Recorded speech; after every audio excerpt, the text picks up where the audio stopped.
UDF Kottayam ജില്ലാ താൽക്കാലിക ചെയർമാനായി EJ അഗസ്റ്റിയെ നിയമിച്ചിരിക്കുന്നു. PJ ജോസഫാണ് അഗസ്റ്റിയുടെ പേര് നിർദ്ദേശിച്ചത്.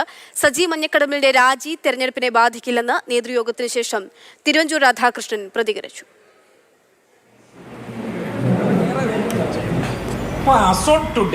നമ്മുടെ മുമ്പിലുള്ളത് ഒരു ചെയർമാനായിരുന്ന ആൾ അദ്ദേഹം രാജിവെച്ച സമയത്ത് പകരം ഒരാളിനെ താൽക്കാലികമായിട്ട് കേരള കോൺഗ്രസ് ചെയർമാൻ തീരുമാനിച്ചു. ഞങ്ങളതിനെ പൂർണ്ണമായി അംഗീകരിക്കുന്നു. ഷിനോജ് എസ് ടി വിവരങ്ങളുമായുണ്ട്. ഷിനോജ്, അതായത് തിരികെ സജി മഞ്ഞക്കടമ്പിലിനെ പാർട്ടിയിലേക്ക് എത്തിക്കാനുള്ള ഒരു നീക്കമായിരിക്കും നടക്കുന്നതെന്ന തരത്തിൽ നമ്മൾ നേരത്തെ അത്തരത്തിലുള്ള വിവരങ്ങളൊക്കെ വന്നിരുന്നു. പക്ഷേ ഇപ്പോൾ ആ രാജി പോലും വലിയ രീതിയിൽ തെരഞ്ഞെടുപ്പിനെ ബാധിക്കില്ല എന്നുള്ള ഒരു വിലയിരുത്തലിലേക്ക് നേതൃയോഗം എത്തുന്നുണ്ട്. മറ്റെന്തൊക്കെ തീരുമാനങ്ങളൊക്കെയാണ് നേതൃയോഗത്തിൽ ഉണ്ടായത്? സജി മഞ്ഞക്കടമ്പിൽ പോയാൽ പോട്ടെ എന്ന് തന്നെയാണോ? തീർച്ചയായും അക്ഷയ, കാരണം സജീവ് മഞ്ഞക്കടമ്പലിനെ അനുനയിപ്പിക്കുന്നതിന് വേണ്ടി കോൺഗ്രസും അതുപോലെ തന്നെ ജോസഫ് ഗ്രൂപ്പിലെ പല നേതാക്കളും പരമാവധി പ്രത്യേകിച്ച് PJ ജോസഫ് ഉൾപ്പെടെ അനുനയ നീക്കമായി രംഗത്തെത്തിയതാണ്. പക്ഷേ സജീവ് മഞ്ഞക്കടമ്പൽ വഴങ്ങുന്നതിന് വേണ്ടി തയ്യാറായില്ല. ഇതിന് പിന്നാലെയാണ് ഇപ്പോൾ ഇനി സജീവ് മഞ്ഞക്കടമ്പൽ ആവശ്യപ്പെടാതെ ഈ വിഷയം ചർച്ചയ്ക്കില്ല എന്ന തീരുമാനത്തിലേക്ക് കോൺഗ്രസും അതുപോലെ തന്നെ UDFും എത്തിയിരിക്കുന്നത്.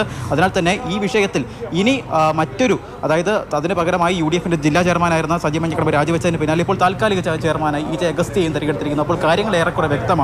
ഇനി ഈ വിഷയത്തിൽ മറ്റൊരു തീരുമാനം ഉണ്ടാകുന്നത് അത് ഒരു പക്ഷേ സജീവ് മഞ്ഞക്കടമ്പലിന് തിരിച്ചു വരണമെന്ന ആഗ്രഹം പ്രകടിപ്പിക്കാതെ ഈ വിഷയത്തിൽ മറ്റൊരു തീരുമാനം ഉണ്ടാകില്ല എന്ന് തന്നെയാണ് ഇപ്പോൾ വ്യക്തമാകുന്നത്. ഈ സമയത്ത് നമുക്ക് കോട്ടയത്തെ UDF സ്ഥാനത്തെ ഫ്രാൻസിസ് ജോർജ് കൂടി ചേരുകയാണ്. ചർച്ച എത്രത്തോളം ഉണ്ടായിരുന്നു? അല്ല, അതെല്ലാം മറ്റേ ശ്രീ തിരുവഞ്ചൂർ രാധാകൃഷ്ണൻ MLA അദ്ദേഹമാണ് തെരഞ്ഞെടുപ്പ് കമ്മിറ്റിയുടെ ചെയർമാൻ. അദ്ദേഹം എല്ലാ കാര്യങ്ങളും പറഞ്ഞിട്ടുണ്ട്. കൂടുതലായിട്ടൊന്നും പറയാനില്ല. അല്ല, ഇതൊരു ശ്രമമായ രീതിയിൽ നടക്കുന്നുണ്ടോ? ശ്രമം എനിക്കറിയില്ല, അങ്ങനെയൊന്നുള്ള കാര്യങ്ങളില്ല. ഇപ്പം അദ്ദേഹം പറഞ്ഞ കാര്യങ്ങളും നമ്മുടെ മുന്നിലുണ്ട്. UDFിൻ്റെ പ്രതികരണമുണ്ട്. അതിനപ്പുറം ഒന്നും പറയാനില്ല. ഇത് LDFിൻ്റെ ധാരണയായിട്ട് തോന്നുന്നുണ്ടോ? കാരണം ഇന്ന് രാവിലെ ജോസ് കെ മാണി, എനിക്കറിയില്ല അതേക്കുറിച്ച്. ജോസ് കെ മാണി എന്താ പറഞ്ഞത്? ജോസ് കെ മാണി പറയുന്നത് ഈ ജോസഫ് ഗ്രൂപ്പിൽ തന്നെ കോട്ടയം ജില്ലയിൽ ഏറ്റവും പ്രധാനപ്പെട്ട നേതാവാണ് ജോസ് കെ മാണി. ഇപ്പം അങ്ങനെ ഒരു വലിയ അംഗീകാരം കൊടുത്തല്ലോ, നല്ല കാര്യമല്ലേ?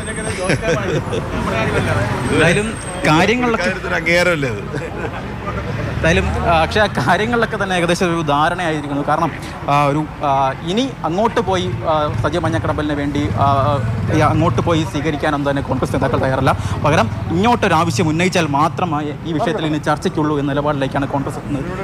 ഇനി അങ്ങോട്ട് പോയി സജിയെ പോയി കാണുന്ന ഒരു പരിപാടി ഉണ്ടോ? ഇതെന്തിനിങ്ങനെ ആവർത്തിച്ച് എല്ലാവരോടും ചോദിക്കേണ്ട ഇല്ല, ഇപ്പം ഈ കേരള കോൺഗ്രസിൻ്റെ പാർട്ടി തലത്തിൽ എന്ത് കാര്യമാണ് ചർച്ച ചെയ്യേണ്ടതെന്നുള്ളത് സജി മഞ്ഞക്കടമ്പൻ അറിയിച്ചാൽ ഏത് നിമിഷവും ചർച്ച ചെയ്യാൻ ഞങ്ങൾ തയ്യാറാണ്. അല്ലാതെ ചർച്ചയ്ക്കില്ല.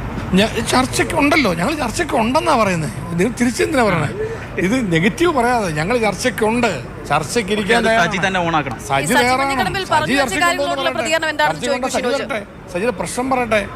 ഇതുവരെ ഞങ്ങളോടും പറഞ്ഞിട്ടില്ലല്ലോ. അപ്പം അതുകൊണ്ട് ഏതെങ്കിലുമൊക്കെ കുറേ കാര്യങ്ങൾ ഇങ്ങനെ വെറുതെ പറഞ്ഞിട്ട് കാര്യമില്ല. ഇപ്പം നമ്മൾ UDFിൻ്റെ ഒരു നിർണായകമായ തെരഞ്ഞെടുപ്പ് രംഗത്ത് നിൽക്കുകയാണ്. ആ തെരഞ്ഞെടുപ്പ് രംഗത്ത് LDFിൻ്റെ ധാരണ നേരത്തെ ആയിട്ടാണോ സജി രാജിവെച്ചതെന്ന് തോന്നുന്നു? അതൊന്നും നമുക്കറിയില്ല. പക്ഷെ ഒരു കാര്യം ഇന്നിപ്പോൾ കണ്ട ഒരു പ്രത്യേകത, ഇന്നലെ വരെ സജി ഏറ്റവും കൂടുതൽ ഈത്ത പറഞ്ഞുകൊണ്ടിരുന്ന ജോസ് കെ മാണി നല്ലൊരു രാഷ്ട്രീയ നേതാവാണെന്ന് പറയുന്നു. ഇതുവരെ ഇതുപോലെ കോട്ടയം ജില്ലയിൽ ഒരു രാഷ്ട്രീയ രംഗത്ത് യാതൊരു നിലവാരമില്ലാതെ പ്രവർത്തിക്കുന്ന ആളാണ് എന്ന് ആവർത്തിച്ച് സജീവ് മഞ്ഞക്കടമ്പിനെ കുറിച്ച് പറഞ്ഞുകൊണ്ടിരുന്നത് ഞങ്ങളാരുമില്ല, ജോസ് കെ മാണിയാണ്. ആ ജോസ് കെ മാണി പറയുന്നത് നല്ലൊരു സംഘാടകനാണ്, ആൾ കുഴപ്പമില്ല എന്നൊക്കെ ഇന്ന് പറയുമ്പോൾ അതിനകത്ത് എന്തോ കുഴച്ചിലുണ്ടല്ലോ. അത് ഇതുവരെ പറയാത്ത ഞങ്ങളൊക്കെയാണ് പറഞ്ഞപ്പോൾ ജോസ് കെ മാണി അടക്കമുള്ള ആളുകളെല്ലാം കൂടെ ചവിട്ടി താഴ്ത്തിയപ്പോഴും PJ ജോസഫും മോൻസി ജോസഫും ഒക്കെയാണ് യോജിച്ച പാർട്ടിക്ക് അത് സജി മഞ്ഞക്കടമ്പിന് വേണ്ടി യൂത്ത് ഫണ്ടിൻ്റെ പ്രസിഡന്റായിരുന്നു. അപ്പോൾ അത് കഴിഞ്ഞാൽ കോട്ടയം ജില്ലാ പ്രസിഡന്റാക്കി, UDFിൻ്റെ ചെയർമാനാക്കി, ഇതൊക്കെ കൊടുത്തിട്ടുണ്ട്. ഞങ്ങൾ സ്നേഹിക്കുകയുള്ളൂ. കഴിഞ്ഞ ദിവസം സജി മഞ്ഞക്കടമ്പൻ ഉന്നയിച്ച പ്രധാനപ്പെട്ട പല ആരോപണങ്ങളുണ്ട്. താങ്കളാണ് ഏറ്റുമാനൂർ സീറ്റ് തട്ടിയെടുത്ത് കൊടുക്കാതെ പോയതെന്നൊക്കെ. അല്ല, ഇല്ലൊന്നും ഏറ്റുമാനൂർ പുള്ളിയായിട്ടാണ് ബന്ധം.